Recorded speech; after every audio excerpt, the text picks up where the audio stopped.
Хай, өглөөний цайгаа бэлдээ. Нөхөр уржигдэр шунчин гээд өөр хотлоо тамилтаар явцсан. Тэгээд өнөөрээр нэгсэн тийм чин би дуртай хоолыг бэлдээд хүлээх хэрэгтэй. Дээр авсан хааны махнаас чүмэгний ас үлдсэн байгаа. Тийм чин тэрнгээр цөөн хиндэ. Би өчигдөр фитнес лүгээ хүүгээ дагуулад явсан. Тэгээд өчигдөр зүгээр нэг йог л орсон болохоор нэг цаг л хүмүүс манд хүлээхээ. Тэгээд угаасаа бүжгийн танхимд болохоор гайгүй. Тэгэхээс биш яг фитнес заланд бол хүүхэд оруулахгүй шүү дээ. Тэгээд надаас нөгөө авилгүй байлын гар үсэг аваад хүүг оруулсан. Тэгээд дэмэр инээдтэй заа. Тэгсэн чинь манай нөгөө багш ийм солонгос хеттийн ер нь ийм эрэгтэй хамтлаг дуучдыг аюу сонирхдаг байхгүй юу. Тэгээд өчигдөр болохоор өөрийнхөө шинэ авсан сэтгүүлүүдийг авчирсан байсан. Тэг чи нөгөө супер жуниор гээд солонгосын хамтлаг юм болов уу? Хеттийнхэн болов за мэдгүй. Ямар ч гэсэн тийм хамтлагийн юм сэтгүүлсэн байхгүй юу.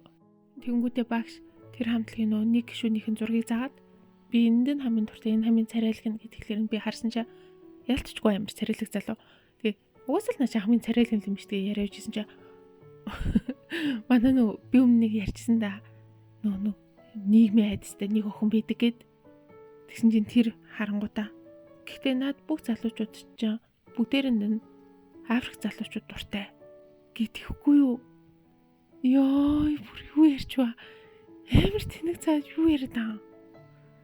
Тэгээ би сонсон хүндээ хальт итгэж ядаа тэгээд юм хэлээгүй юм. Тэгсэн чи багш жоох мэйчээд юу суугүй юм гэтгсэн чи угаасаа Африк залуучууд солонгос хеттийн эрэгтэй хамтлаг дуучдтай амар дуртай. Танараас илүү хайртай. Гэтгсэн за нэг амар тэгээ багш юу ч ихтэйгүү тэгээ би ч угаасаа яриаггүй. Тэр яг юмтай ёо. Дандаа нэг онлайнаас хамгийн муу гачин юм сонсчод тэрнгүүр амьдралыг дүгнээд ядаргаатай. Тэгээ манай фитнес тас нэг ихчээдэг байхгүй юу? Тэгээ тэр ихч бас надад амар сайн байт юм аа. Өөрөө бас нөгөө гадаад гэр бүлтэй болохоор ер нь гадаадуудыг аягүй сайн ойлгодог. Ер нь олон улсын соёлтой гэж өөрийгөө хэлээд идэв. Тэгээ тэр ихч болохоор үйлдвэр ажилладаг байхгүй юу? Утасны нэг жижиг сэлбэг эдэн хийдэг. Тэгэд нэг үйлдвэр нь болохоор манай гэрийн ойролцоо байдаг гэсэн. Тэгээ тэрийг болохоор ер нь хаах чаа гэд. Тэгээд хаатлаа бас нэг ганц 2 жил юу ч гэсэн тоног төхөр хэмжээнд тэр нүүлэх нь ажилчдаа нэг хариуцсан энэ тэргээд тэгэд намайг сүүлд нэг баг 2-7 өдрийн өмнө надтай уулзахдаа чи манай дээр богино хугацаанд ч гэсэн ажиллаад өгөөч. Ерөнхийдөө ажилчдыг хянаад дотоодын менежер хийгээд тэгээд одоо бас шинэ жилийн тэр болох юм чинь гэд ер нь тоолго энэ тэр хийгээд ер нь хариуцаад жоохон байчаа чинь тэргийг гуугаад исэн. Тэгэд би бас сайн мэдгүй тэгэл би чи одоо болохоор яг ингээд сурах үзэр гэдэг болохоор тийм ажил хийхэд зөвшөөрдөг байхгүй. Тэгэд би удирдагч багшаас асуугаад зүгээр юм нэг дадлагын ажлын виз байж болдог байхгүй юу. Тэгээ удирдагч багшаас асуугаад хэлхийгээд орхисон байсан.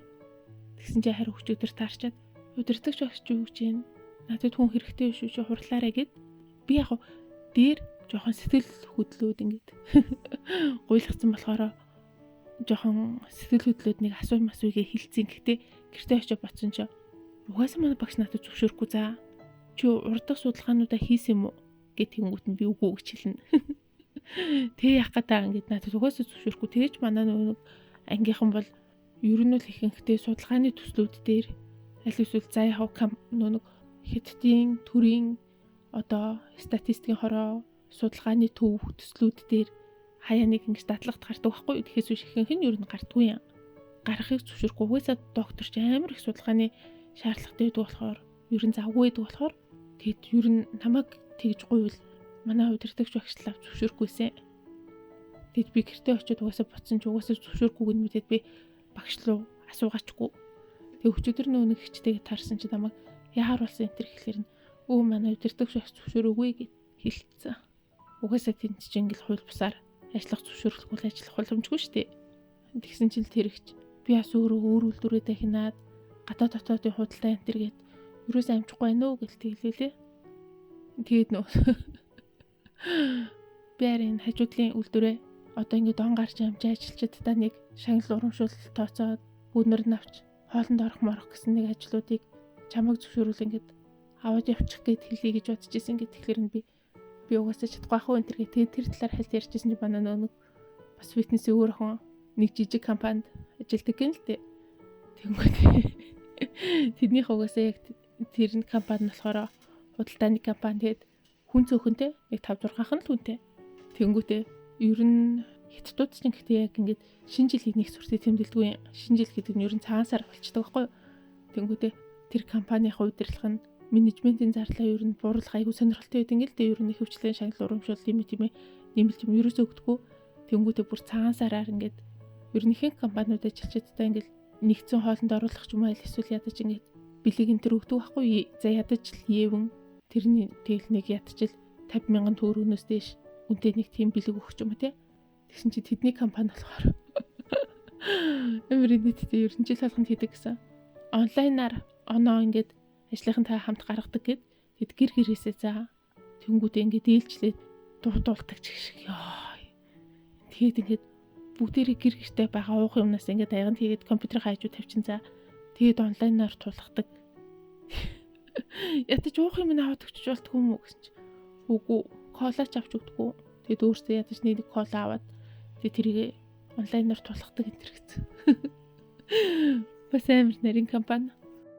За өнөөдөр нөхөр ирснэх үсээ бодулаатгая.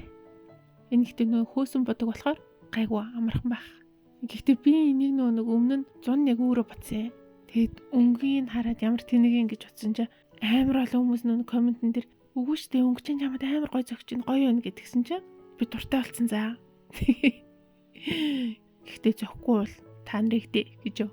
За бай бай.